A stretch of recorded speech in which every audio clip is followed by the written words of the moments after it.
Bismillah ar-Rahman ar-Rahim. Assalamu alaikum, my dear friends and participants. Welcome to this session of Islam for Youth series. We have been discussing various aspects of religion in this series. We have discussed the sources of religion. We have discussed the beliefs that we profess faith in. And since the past few sessions, we have been discussing character, conduct, and human behavior. And in this regard, we have taken note of a lot of character traits which, as human beings, all of us must try to possess, and they must try to we must strive to have them as far as possible. Today, we are going to discuss another aspect that all of us need to be very, very careful about and perhaps try to inculcate in our own selves, and that is what we call as patience. Yes, patience is something which requires tremendous amount of strength, a tremendous amount of power, and of course, by power, I refer to willpower. And it also is something which can only take its effect in ourselves if we have the will and of course the courage that all our undertakings and all that is going on around us at times is not always uh, according to our liking. And a lot of things which happen, they don't happen because we want them to happen or we expect them to happen, but because there is a grand scheme of things which is being followed. And in that grand scheme of things, at times we find ourselves to be helpless. At the same time, things that uh, we come across in our own lives, like for example, sickness or adversity of various types, or maybe poverty, or other things which really test our mettle, they again require a concerted effort. And here it is, of course, mentioned with a lot of stress in the Quran that patience and perseverance, they go hand in hand. And in fact, in most cases, the word patience actually means perseverance. And perseverance, of course, is something in which you are not only patient, but you are steadfast and you take it as a challenge. You just don't bog down, but you take it as a challenge. So let us start with some of the texts that we are going to study today vis-a-vis this character trait. And as far as this character trait is concerned, as I said, it is something that has to be relished and a cherished character trait. It is something that we simply cannot ignore in our lives. And this is especially the case when we would like to lead our lives as people who would rather be part of this grand human family in a way that all of us would be contributing as individuals and making the best out of the circumstances that we are going through as a collectivity. So, the first text that we are going to study from the Quran is actually the 41st surah, and the verses are from 34 to 36. So, just let me read through the text and then I will have a short explanation of this text. So the words are لا تستوي الحسنة ولا السيئة ادفع بالتي هي أحسن فإذا الذي بينك وبينه عداوة كأنه ولي حميم وما يلقاها إلا الذين صبروا وما يلقاها إلا ذو حظ عظيم وإما ينزغنك من الشيطان نزغ فاستعذ بالله إنه هو السميع العليم. Good and evil are not equal. Retaliate evil with that which is better, and he who is your enemy will become your dearest friend. But none will acquire this except those who patiently endure. None will acquire this except those who are truly fortunate. If you receive a temptation from Satan that tempts you, seek refuge in God. It is God who hears all and knows all. So, my dear friends and participants, as you can clearly see, that one of the areas that we often come across in this world is that there are people who would like to, who would like to actually do away with us, in the sense that they would not like us to climb high in the ladder of life. They are jealous of us. They become our rivals for various reasons. They would like us to suffer in life. So, what if we come across such people, and what if we face this form of trial? then the first thing that the Quran again here guides us is that we have to patiently endure the attitude of such a person, and instead of retaliating, so instead of taking revenge, the best way is to turn the heart of that person in your own favor. And that can be done if you're able to melt the heart of that person by simply patiently uh, bearing his behavior or her behavior, and in return, doing something which is excellent, doing something which is not of the same sort as you were, as you received at your own end, but behaving in a superior manner, behaving in a manner in which you would just ignore the oppression that person actually let loose upon yourselves, and instead, in spite of all the evils that you might be facing from that person, you have the will to smile back at that person, to encourage that person, to congratulate that person if he or she has done something good in life. You're always looking towards that person in a positive way, even though he might be looking at you in a very negative way.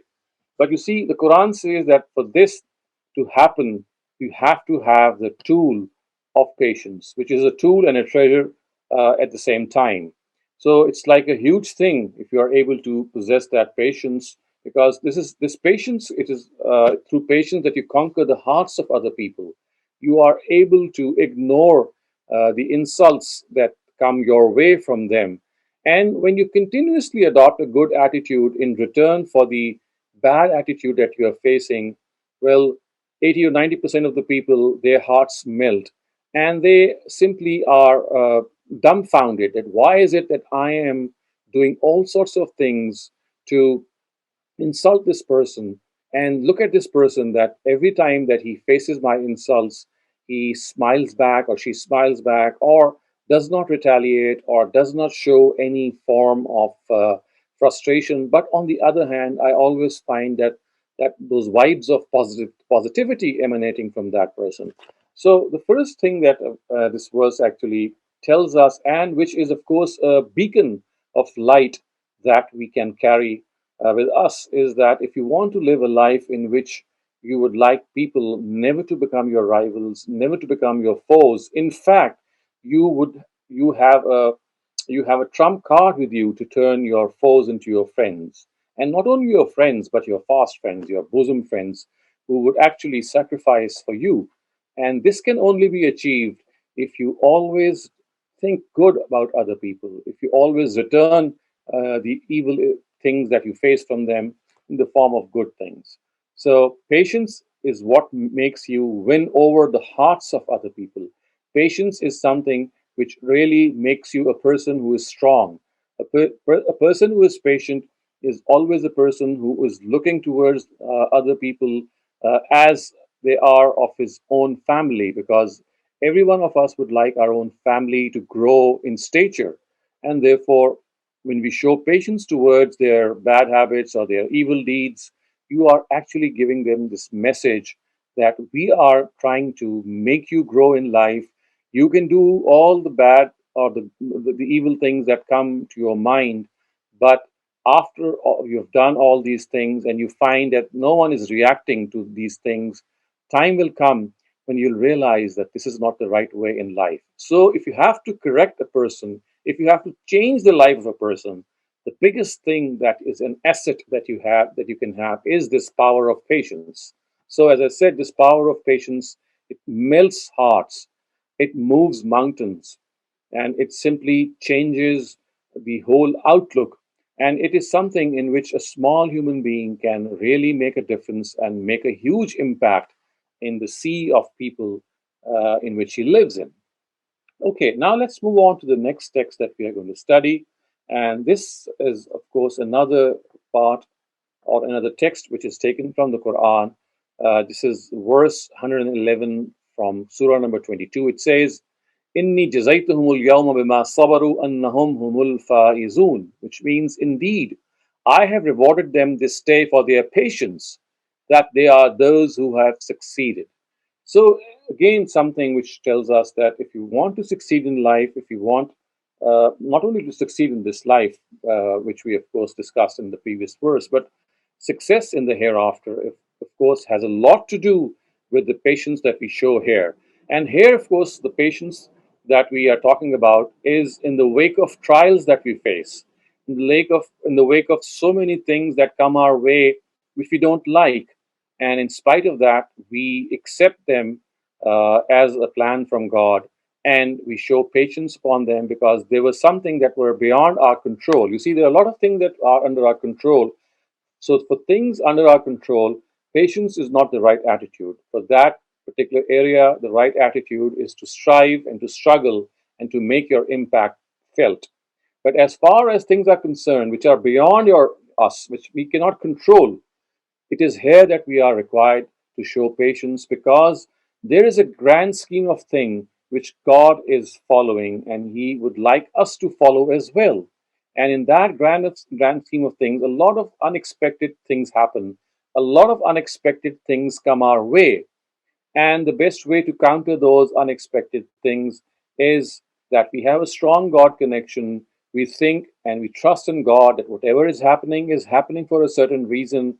It is happening to make us strong. It is happening to bring us closer to God. It is happening to build us from inside because you see, a lot of hidden potentials, a lot of abilities that we have, they are lying dormant. And it is only in crunch time, only when the crisis arises, do those latent abilities are called upon. So many a time, these circumstances are meant to call upon our reserves and to make us better individuals than before. But all in all, if we show patience on these trials, which of course have something concealed, they are in most cases blessings in disguise for us. So if we are able to show that patience, then this is what the Quran says, that the reward of this patience is eternal success. It is success on the day of judgment. It would mean that you have finally crossed that barrier, you have passed that test in flying colors for which the Almighty has created mankind. Let's now move on to the next text that we're going to study. This again is from the Quran. It is verse number 125 and verse 126. And the words are, وَإِنْ أَعْقَبْتُمْ فَآقِبُوا بِمِثْلِ مَا أُوقِبْتُمْ بِهِ وَلَئِنْ صَبَرْتُمْ لَهُوَ خَيْرٌ لِلصَّابِرِينَ. And these verses mean, if you seek revenge, let this be proportionate to the wrong you have suffered. And if you exercise patience, then this is the best way for the patient. So the Quran says here that, of course, we have been given this option to seek revenge if someone has behaved badly with us, but that revenge should not exceed the amount of oppression that we had faced. It should be equal to that. But the Quran says it is better if you exercise patience and instead of taking revenge, you forgive that person. So, another thing which is a virtue of patience is forgiveness. In other words, patience makes you a person who is forgiving, who is always trying to overlook the faults of other people. You see, we are living in this world and none of us is perfect. All of us have our imperfections and all of us make mistakes and all of us require forgiveness. And the best way to achieve this forgiveness is to show patience and not to take any revenge and ignore and forego that person's faults, because what happens is that this is how you can many a time correct that person. If you forgive that person, the person is likely to think of this good attitude that you have adopted with that person, and in all possibility, in all likeliness, he or she might change the behavior that has led to this catastrophe, I would say. So this verse actually stresses the fact that we must exercise patience and in order to forgive other people. So if you have to learn forgiveness, then the foundation of forgiveness is patience. You cannot forgive people unless if you are patient, because you see, your own instinct is to react, and your own instinct is to take immediate revenge. So you have to slow yourself down, and this can only happen if you exercise that steadfastness that and inculcate that calm in you, so that whenever this thing happens, you take the the superior route, which is to ignore and forgive that person, who has done wrong to you. Okay, now let's move on to the fourth text, and this has been taken from the Bible actually, and this is taken from the book of Proverbs, which is attributed to the prophet Solomon, and this is chapter number 15 and verse 18. It says, "A hot tempered person stirs up conflict, but the one who is patient calms a quarrel."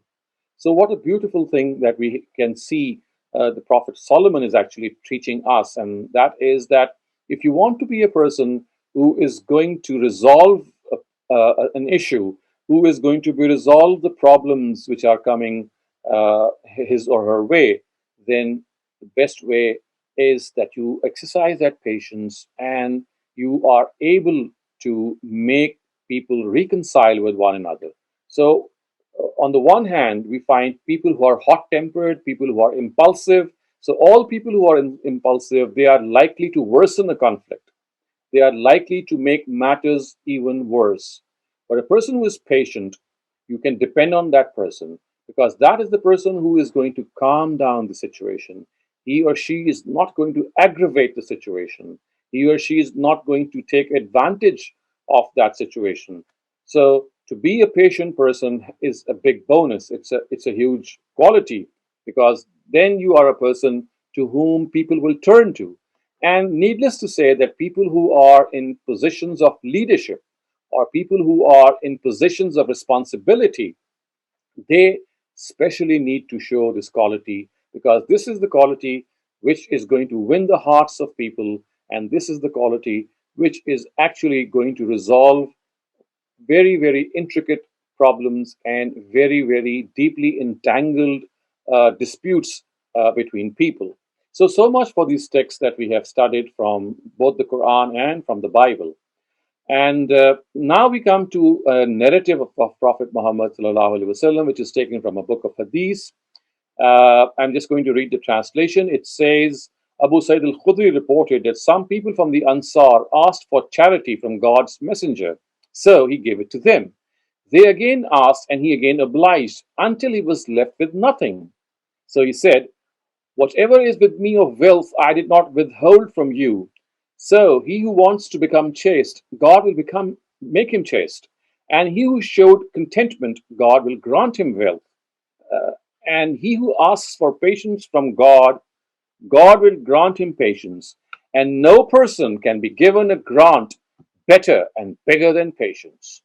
So the point that this narrative is making and which we need to concentrate is that when you ask God for help in a certain matter, God is going to answer your prayers on most occasions if his wisdom and his plan are in accordance with it. So if you ask for patience from God, then this is a thing that you should ask for patience.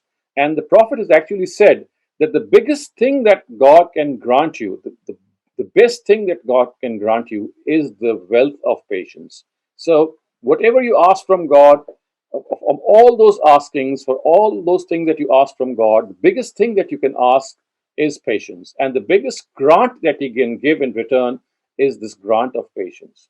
So, this shows how important patience is in our lives, that prophets of God like us to pray to God to give us this patience. Because, as I said, it is the fundamental thing that is required to move along in life. It's like your GPS. It's if you want to navigate through various problems in life, then this is like a GPS which is going to guide you from one solution to another. You're just going to cross those problems and enter into the solution area if you have this light of patience always radiating your own heart and your own mind. And for this, of course, as far as your own effort is concerned, that is wonderful. You should make an effort to become a patient individual, but don't underestimate the power of prayer as well. You can pray to God that God, I'm trying to be patient. Please, you also help me in becoming patient. So the Almighty, of course, is going to grant you your wish according to His own law and wisdom. But in most cases, this is only done when we have done our part. So if we've taken the first step towards patience, God is going to increase that resolve in us. But if we don't even move in that direction, the prayer is it's very unlikely that our prayer is going to work. So there is a law of praying to the Almighty. There is a law for this supplication, and that is that you have to do your part, and then the Almighty is going to do His part. In the absence of your own part, the Almighty is very unlikely to help you. Okay, thank you very much for being with me whilst we were studying these texts. So now we are going to come up to certain questions that I would like you to answer and discuss. And so, one of the questions that I'd like you to answer is that uh, would you suggest ways in which we can become patient? So, anyone who has an idea, anyone who can give a suggestion as how we can become more patient in our lives. You see that uh, okay, let me just give you an example that might trigger your thought process. So one thing, which one worship ritual that can really make us a patient person is round the corner. So the month of Ramadan is about to begin in a couple of days, and one of the things that really inculcates patience is when we deprive ourselves from food and drink and our carnal needs for a particular period of time.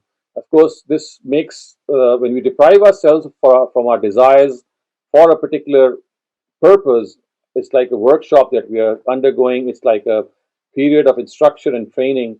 So, one of the ways to make ourselves patient, one of the ways to produce patience in us or engender patience in us is this ritual of fasting. But of course, there are other, I would say, ways as well. So anything that comes to your mind, uh, please please share it with us.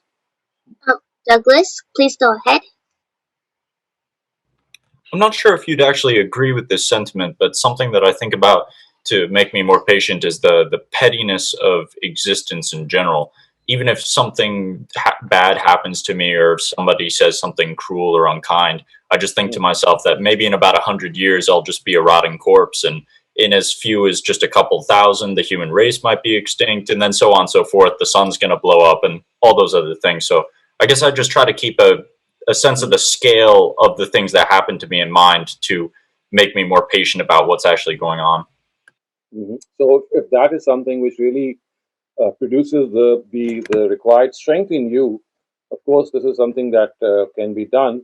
And of course, there are a lot of things which I would say they go on a case to case basis, and they work in a way in which your mind thinks and the way you philosophize your own thinking.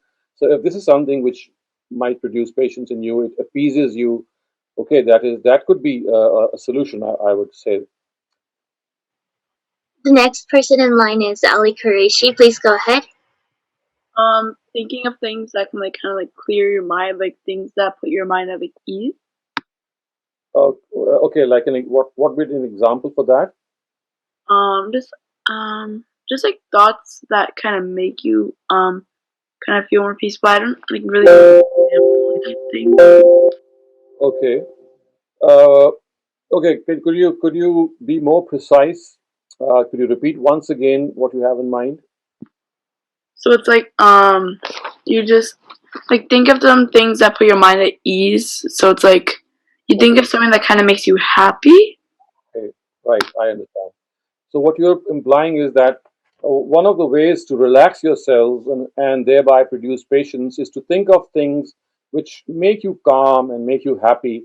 And this is something which instills patience in ourselves. So I think that's a very fair thing and a very fair, in fact, a very positive suggestion. So thank you, Ali, for that. Manahil Na'man, you're next. Maybe like trying to understand why you're being so impatient, and like if you're being impatient with another person, their perspective. Absolutely correct. What you're implying here is that you have to be empathetic. So, at times, you are impatient, at times, you are jittery because you're not understanding the whole situation and you're not actually looking at the other person the way you should. And at times, you don't realize that you could be wrong. Yeah, I mean, your own attitude of impatience could be very uncalled for, and you are always trying to fix the blame on the other person, and it could be very likely that it's the other way around. And if you have that empathy, many a time you would sympathize with the situation, you would accept whatever is happening and make a make a sort of this solution in your mind that if things have happened this way, then well, there was no other choice, and therefore I have to accept it. So yes, that's a very good suggestion. Thank you for that, Manahil. Mehreen Asad, you're next. Like maybe like thinking about what you'll get out of the patience. Like if you're fasting, like you might really want to eat food, but maybe if you keep all of the fast in the month, then in the end you'll feel better with yourself, or maybe you'll even get a reward from like your parents. Right.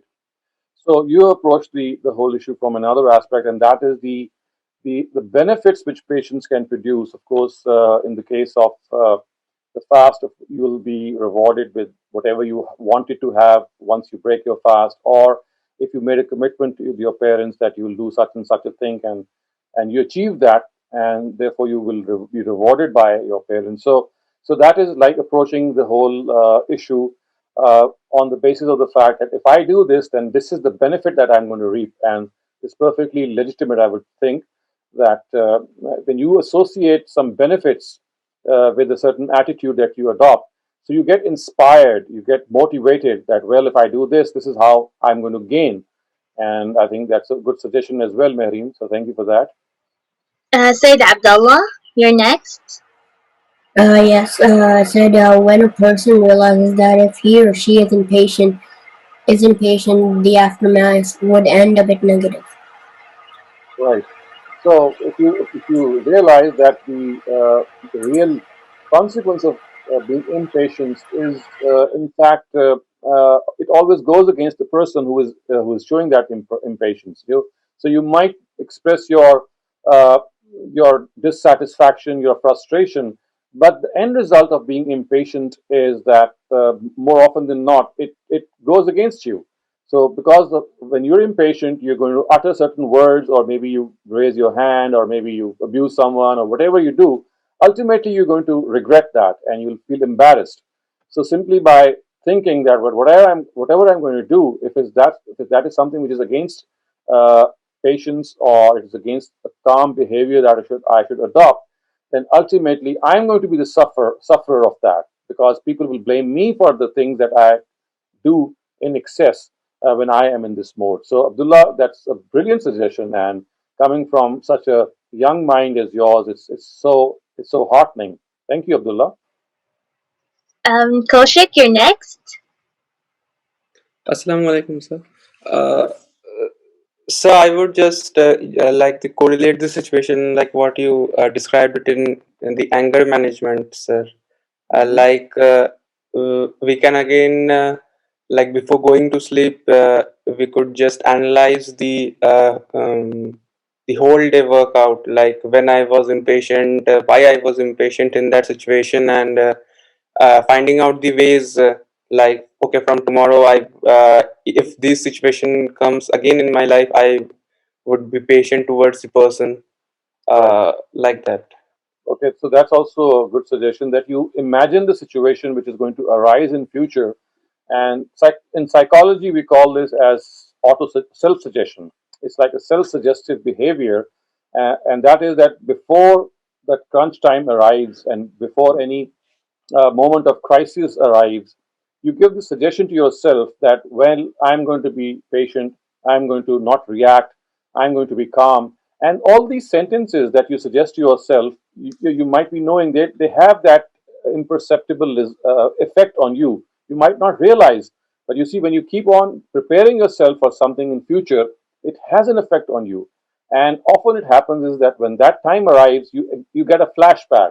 Something lights up in your mind, and you're reminded of what commitment you made in the past, that, well, I'm not going to do this and that. So there is this break of a couple of seconds that you receive in your mind, in which there is a chance that if you show that resolve, then you can immediately catch up and show that patient behavior.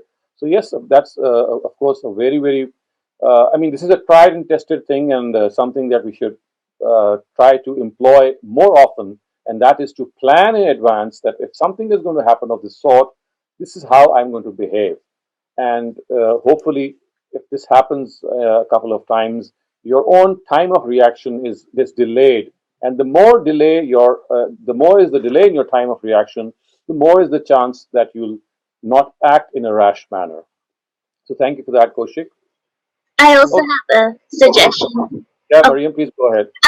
so for me, being patient is mostly when if I've gotten enough sleep and I'm like well fed, then I'm most patient and I feel like I can overcome something that just suddenly hits me. Whereas Right. if I'm sleep deprived or have been working a lot, then I explode really quickly. So the lesson is sleep a lot and eat a lot. Yeah, that's in Ramadan. I get really angry. I don't feel like fasting helps. Okay. So okay, and you know what? This actually is something which I've come to know, that being an empty stomach, especially, this is something which aggravates one's temper, and in many cases, if I mean, if you get up or you whenever you are hungry, the first thing that comes to your mind is that before even engaging in any conversation or looking up to your phone, maybe, or doing anything, you just grab a couple of bites of something so that you get stabilized and you have that sugar level rising in yourself. And I think that's perfectly legitimate, because you see, every person has his or her triggers. And we have to understand that all of us have different personalities which are triggered by different uh, sentiments or different factors. So, sleep deprivation or hunger is something which is very legitimate, and if you come to know that this is one of your weaknesses or this is something that you need to work on, I think that this is a very good suggestion that in such a situation, try to detach yourself from the company or from the environment, because more often than not, if you're hungry or if you're sleep deprived, you're going to make a mess of that situation. Okay, thank you, Mariam, for that. Okay, let's now move on to the next question. Uh, and the next question is that draw the portrait of a patient person. So a lot of P's in that question. Draw the portrait of a patient person. Okay. Anyone who would like to describe how a patient person is? What are the traits of a patient person?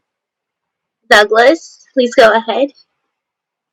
When I think of a patient person, I think of someone who I just have no memories of ever seeing them angry. Like, they're usually the person in your life that you always see is very calm and level headed. Mhm, mhm.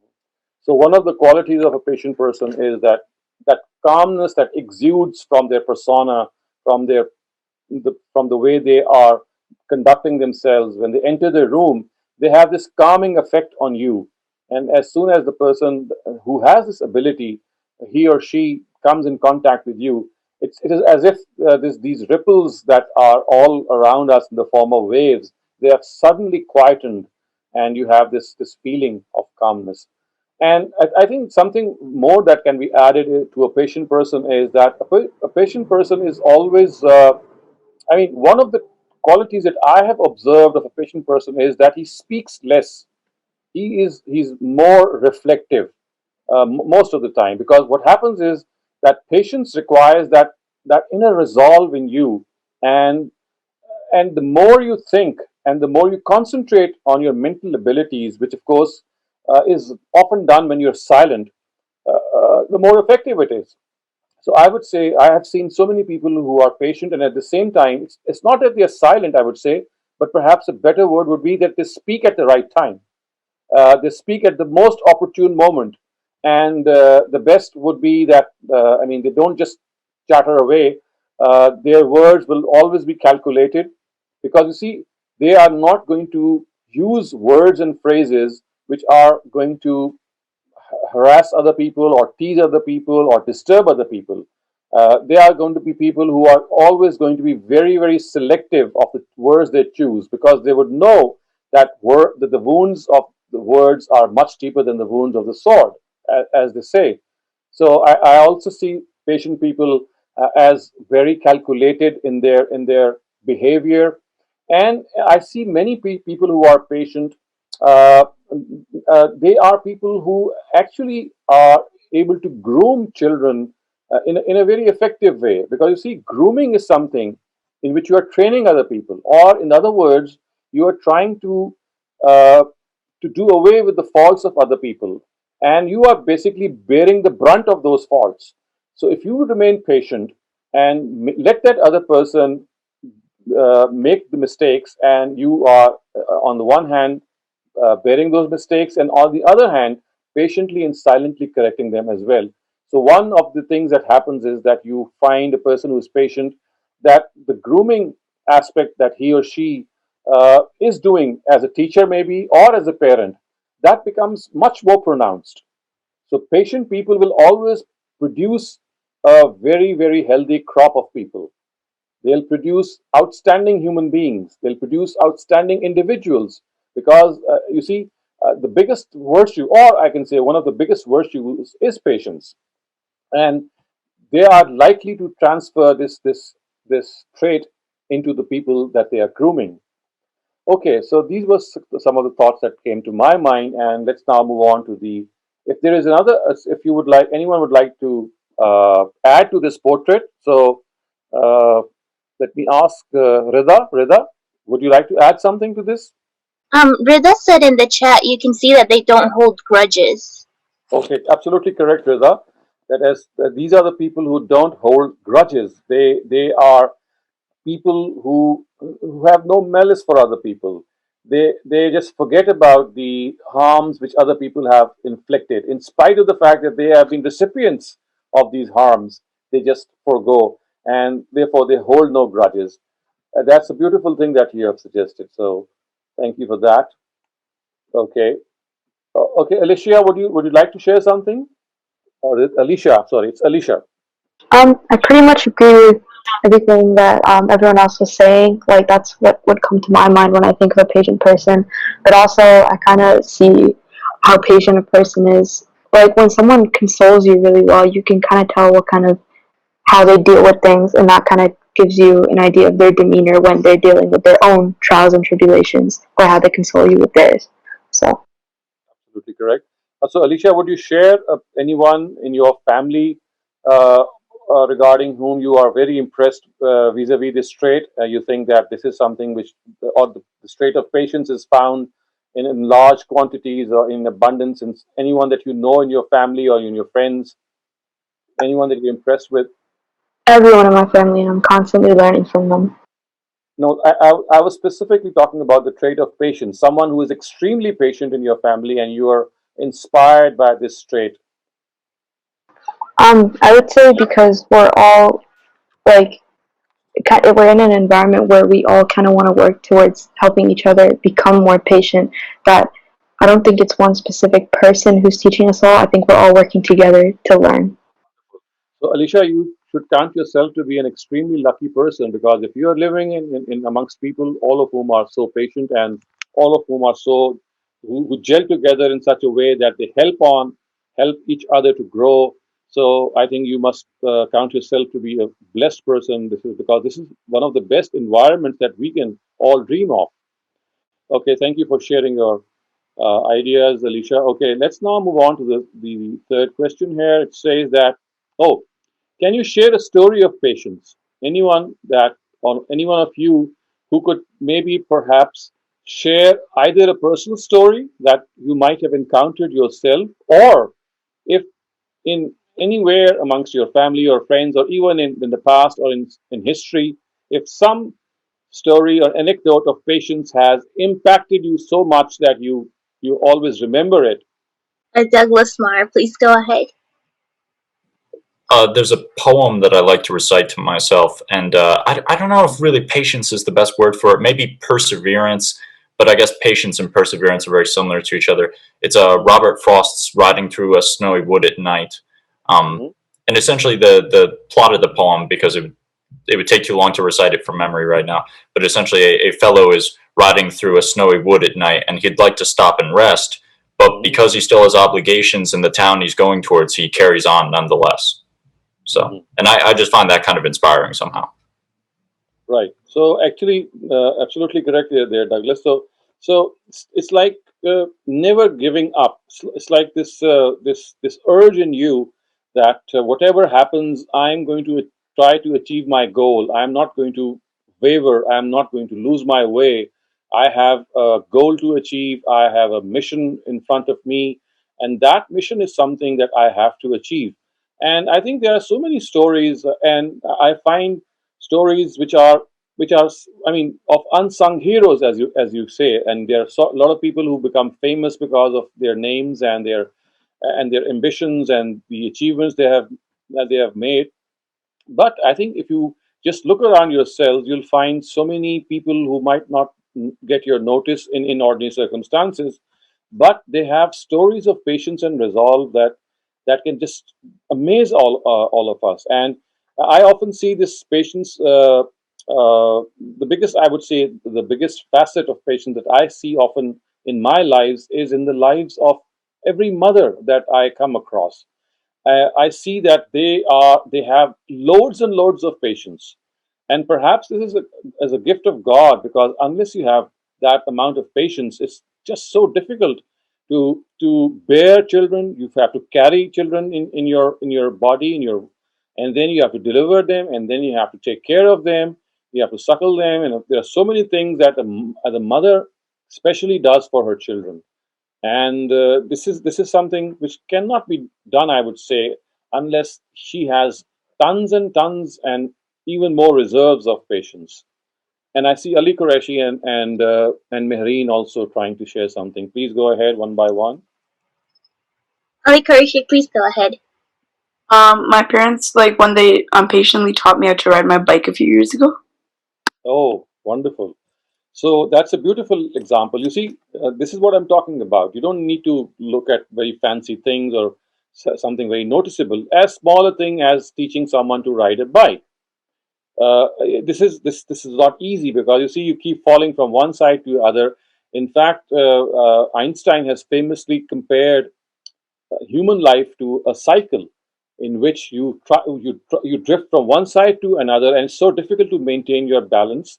And somehow, when you learn that balance, you are able to maneuver through your own life. So that's a beautiful thing that you've shared with us, that when your parents taught you how to ride a bike, they must have stood there. I mean, this must have happened for many days, and then one day they must have thought that, well, they can let go of you. So I think this is a lesson that all of us need to learn. And when inshallah all of you will become parents yourselves, then do remember this, that one of the greatest things that parents can do for their children is to learn to let go of them. You see, parents are very possessive. They would not like to, I mean, they have their hesitancy in making their children becoming independent. And more often than not, they like them to cling to themselves. So, one of the things that requires that courage coupled with patience is to learn to let them go, to let them fly. It's like letting them fly in the sky, because when they have wings and they stutter those wings and they flutter those wings, they are bound to learn flying. But if you pull them in the nest and you don't let them fly, they'll never learn flying. So you have to have that patience in letting your children or the people that you're trying to groom make take that plunge. So unless you take that plunge, it's not going to happen. So thank you very much for directing our attention to this. It's something that I really, really appreciate. Mehreen Esset, please go ahead. I would say the current pandemic, we're all being patient, staying inside, staying safe, hopefully. And if that Wow. stays up and we all Oh, get vaccinated, then things so can go back to normal. this is fantastic. You see, all of us are going through something, and just one person amongst us thought of this. Marine, it was you. I mean, all of us are passing through this bout, and obviously, all of us have our manifestations of patience, because this is something that we just cannot help. And this pandemic is teaching us this patience, and it's a huge story of patience. And maybe, let's say, a decade from now, or maybe 2 decades from now, when you would all be grown up, inshallah, and you'll have your children, and you'll be narrating the story to them one day, that, well, we were the ones who survived, inshallah, hopefully, that pandemic. And look what had happened in that pandemic, and how people fought that pandemic, and how things went on, and how we were confined to our homes. So you see, these are small things, but they teach you a lot, and they become a repertoire. I mean, they add to your experience, because this is how you can teach other people and narrate to them a story in which you yourselves were part of that story. You went through that story, and ultimately you were able to learn from that. So thank you for that, Marine. Kaushik, you're next. Please go ahead. So I was just telling that can a love towards a person can be an example of patience. Like if somebody loves his friend or like that, but the friend doesn't have such a response towards that person, but the person continues to love the person and have patience to so that the relationship can survive and like that. Wonderful. So, Kaushik, Uh, what you're talking about is what we call unconditional love. So, when you yes, have that yes, yes. unconditional I'm love in which you don't expect the other person to immediately respond, but you are trying to do what best that comes to your mind, and you don't expect the other person to even respond immediately, but you just keep on doing what best you can. So, that does need a lot of patience, and that patience is something, if you're able to muster that, if you're able to gather that, then you are one of the luckiest persons on earth, because it's so difficult when you are receiving a cold response from the other person, and in the wake of that cold response you still remain patient, because this frustrates us so much, it bothers us so much, in fact it makes us draw away from that person. But if you keep on doing what you are, one day that person is going to wake up. He is bound to wake up, and it only requires patience on your part. So thank you very much, Kaushik, for sharing this as well. Okay, folks, now it's thank the time for our last section of this Quran, this Islam for Youth series, and that is the quiz that we often take in this regard. So please uh, concentrate now. I'm just going to read out these questions before you, and you can tick mark the answers according to your own personal ability. So, how patient are you? This is the question. Question number one. Okay, while having a meal in a restaurant, the waiter accidentally spills some gravy over your new suit. So, this is how you would react. Number one, tell him not to worry about it as you know it was an accident. Two, call him an idiot and demand some sort of compensation. Three, get up calmly from your chair and then go and clean your clothes in the restroom. Four, show your anger by slapping or punching him. And five, saying nothing to him even though you are very annoyed with him in your heart. So just think which of the options would apply to you. Question number two. You are asked to show a new and extremely talkative person around at work. So you just see showing him around. He's a new entry. Okay. And the options are one, you do not feel annoyed and treat him well all through. Two, you get tired of his incessant chatter and tell him to give you some peace and quiet. Three, you get tired of his incessant chatter and tell him to shut up in a very rude way. Four, feel annoyed at this incessant. Incessant means which is continuous, which is relentless. It is always going on. So incessant chatter, but say nothing to him. And five, express your frustration by speaking harshly, but then immediately say sorry to him. Okay, take the option which applies to you. Question number three. Your son is very bad at mathematics. So imagine yourself to be a parent, and I know none of you are, but imagine that you are a parent and you have a son, and he is very bad at mathematics and makes a lot of mistakes while you make him do his homework. So the options are you scold him a lot and keep telling him that he is a dunce. A dunce, by the way, is an idiot. Two, show patience and try to make him understand. Three, feel frustrated and hire a teacher for him without making him realize your frustration. Question number four. Uh-oh.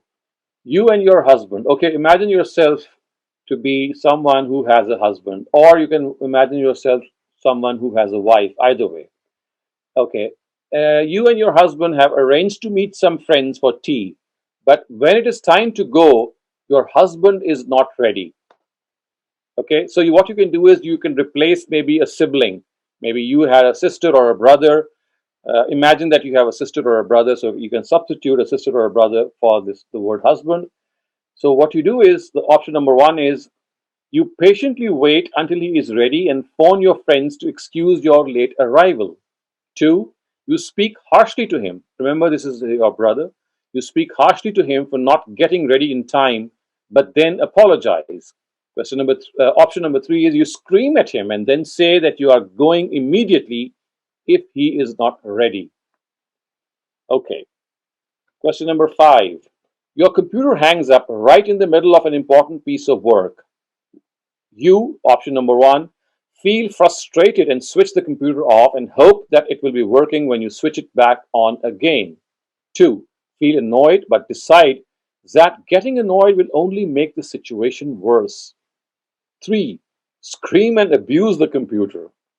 Four, leave it aside and do some other work without feeling annoyed. Okay, question number six. If someone rightly criticizes you, how do you react? One, you feel hurt, but you do not, let me see, but you do not show it. You feel hurt, but you do not show it. And option number two is, you don't react at all because you think that the criticism was right. And option number three is, you make a face to show your displeasure. And option number four is, you yell at and abuse the person and tell him that he has no right to criticize you. Question number seven. An hour has passed after your appointment time, and the doctor is taking a lot of time to see patients. So you, option number one, go and scold the receptionist and the staff for making you wait. Two, keep smiling at people and read some more old magazines. Three, stand up and storm out of the waiting room as you just can't stand waiting a minute longer. And four, feel frustrated but keep waiting. Question number eight. You are late for work and your car will not start. You, the option first is, get out and kick the wheel as hard as you can. Two, take some deep breaths to calm yourself down. Three, calmly phone your place of work to tell them what has happened and then sort out the car. Question number nine. Your servant boy, so imagine you have a servant boy if you don't have one. Just imagine your servant boy accidentally breaks your very expensive crystal jar. You, option number one, scold and beat him. Two, deduct his salary. Three, resign to the will of God. Four, express your anger but then say sorry to him. The last question. If someone throws up in your car, you would stop the car and tell the person to get down. Two, tell him not to worry as it was not in his control. Three, express your anger but then say sorry to him. Four, feel angry but say nothing to him. Okay, I hope that you have ticked the questions correctly, the answers correctly. So let me give you an answer to this quiz scheme one by one. So question number one. So option number one has 10 marks, option two has a 0, option three has 10, and option four has minus 10, and option five has 8 marks. So I do hope that you are being attentive because it would consume a lot of time if I have to repeat this. So please be attentive. Question number two is, option number one has 10 marks, option number two has a 0, option three has 5 marks, option four has 8 marks, and option five has 7 marks. Okay. Question number three, option one has 0, option two has 10, option three has 8. Okay, and that's it because question number three has just 3 options. Question number four. Option 1 has 10 marks, option 2 has 7, and option 3 has 4. Question number 5. Option 1 has 9, option 2 has 9, option 3 has 0, and option 4 has 10. Question number 6. Option 1 has 5, option 2 has 10, option 3 has 0, and option 4 has minus 5.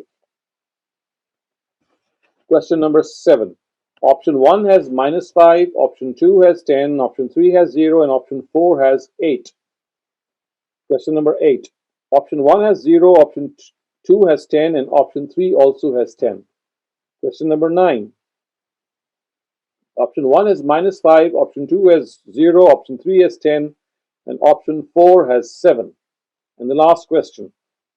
Option 1 has a 0, option 2 has 10, option 3 has 7, and option 4 has 8 marks.